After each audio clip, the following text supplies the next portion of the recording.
আপুরা, তোমরা যারা অল্পতে অধৈর্য হয়ে যাও, ভাবতেছো স্বামীর ঘর করবা না, সংসার করবা না, তোমাকে আর পছন্দ করে না, এই চিন্তাটা বাদ দিয়ে একদম সোজা মহিলার মতো হইয়া পুরুষরে বুঝাইয়া দিবা আমাকে বিয়ে করছে এবং আমাকে নিয়ে সংসার করবা। কোনো তেরেং বেরেং করা যাবে না। আমার তরফ থেকে হচ্ছে এটা তোমাদের সাথে কথা।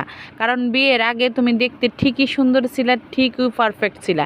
তার সংসারে এসে, ওই পুরুষের সংসারে এসে তুমি হচ্ছে তার সংসারে শ্রম দিচ্ছ, কাজ কাম করতেছো, তাকে বাচ্চা গিফট দিচ্ছ, তারপর তার সব কিছু খেয়াল রাখতেছো। তো তুমি যদি তোমাকে বলা হয় যে তুমি সুন্দর না, তোমাকে রাখবো না, রাস্তার ওই মহিলা ও দেখতে গেলে খুব সুন্দর, এটা তুমি মানবা না। কারণ বিয়ের সম্পর্ক হচ্ছে সবচাইতে দামি সম্পর্ক। আল্লাহর উপর ভরসা করে অনেক ধৈর্য ধরে হচ্ছে সংসারে বসে থাকবা। সংসার সাইডে গেলেই হচ্ছে এই পুরুষগুলার হচ্ছে অভ্যাস খারাপ হয়ে যাবো যে আমার 19-20 হলেতে চইলাই যায় আমার বউ। জি না, একদম না। একেবারে মানে মোল্লার দৌড় মসজিদ পর্যন্তই, মানে বিয়ে করছো, সংসার করতে হবে, এটাই।